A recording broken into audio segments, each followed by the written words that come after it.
My wife demanded open marriage, so I gave her an explosive revenge. Reddit cheating stories. I never thought my marriage would come down to this. If you had told me 5 years ago that the woman I loved, the one I swore to spend the rest of my life with, would one day look me straight in the eye and demand an open marriage, I would have laughed in disbelief. But that's exactly how it started, the unraveling of everything I thought I knew about love, loyalty, and respect. It was a Sunday morning, the kind where the sun hit just right and the coffee smelled like heaven. I was flipping pancakes in the kitchen when my wife, Sarah, walked in. She was unusually quiet, like she was rehearsing something in her head. Then she blurted out, "I think we should try an open marriage." At first, I thought she was joking. But she wasn't. Her tone was cold, calculated, like she had been building up the courage for weeks. My hands froze mid-flip, batter dripping on the stove. I felt like someone had sucker punched me in the gut.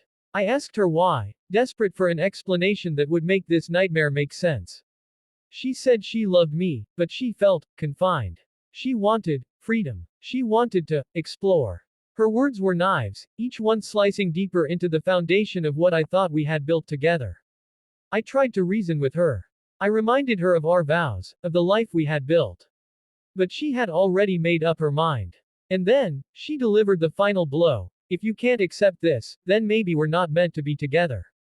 I didn't scream. I didn't throw the pancakes across the room. Instead, I swallowed the rage, the heartbreak, and nodded. I told her, if that's what you want, then fine. Let's do it your way. What she didn't know was that I had no intention of becoming the pathetic husband sitting at home while his wife ran around with other men. If she wanted an open marriage, then I was going to give her one, but on my terms. At first, I played along. She jumped right into her new freedom, going on dates, staying out late, always glued to her phone. She thought I was clueless, that I was just some sad puppy waiting for scraps of her affection. But while she was busy living her double life, I started making changes of my own. I hit the gym religiously. I upgraded my wardrobe. I reconnected with old friends I had drifted from because I was too busy being her husband. And, most importantly, I focused on myself, on rediscovering the man I used to be before her constant demands and manipulation drained me dry. It didn't take long before women started noticing me again. At first, I didn't act on it. But then, I realized something crucial. My wife didn't value me anymore. Why should I sit back and suffer while she had her fun? So, I started seeing other people too. And unlike her, I didn't do it in secret or shame. I lived openly, confidently. And while she thought she was in control of this open marriage, the reality was that I was slowly taking back the power she had stolen from me. One night, about 6 months into this disaster, I came home from a date. I was laughing, happy, practically glowing. Sarah was sitting on the couch, scrolling on her phone, but the moment she saw me, her face twisted with jealousy. "Where were you?" she demanded, her tone dripping with suspicion. I smiled calmly and said, "Just out with someone. You know, open marriage and all." For the first time, I saw doubt flash in her eyes. She realized she had unleashed something she couldn't control. Over the next few weeks, her behavior shifted. She started asking me questions about where I was going, who I was with. She suddenly wanted quality time again. The same woman who begged for freedom was now clinging to me like I was the one slipping away. The truth was, she had underestimated me. She thought I'd just accept whatever scraps she gave me, that I'd be too weak to live without her. But by then, I had already discovered a hard truth. I didn't need her anymore. The breaking point came one night when she broke down crying, accusing me of not loving her anymore. She admitted that the open marriage wasn't what she thought it would be. She confessed that the men she had been with didn't care about her the way I did. That she was scared of losing me.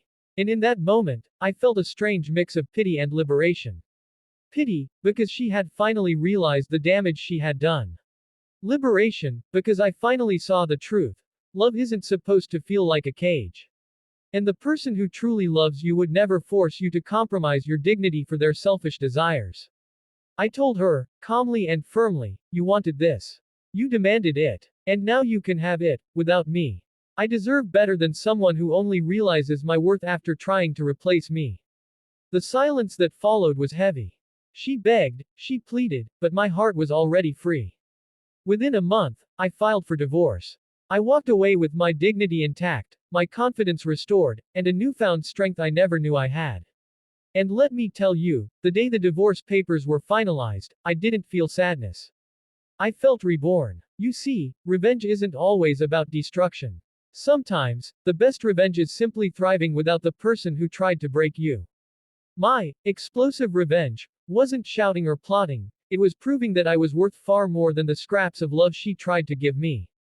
And now, years later, I look back and realize, she set me free the moment she demanded an open marriage. She thought she was breaking me, but she was actually giving me the greatest gift, myself.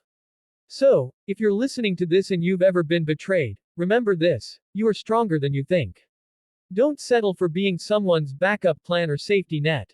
Choose yourself. Love yourself. And when you rise above the pain, that will be the sweetest revenge of all.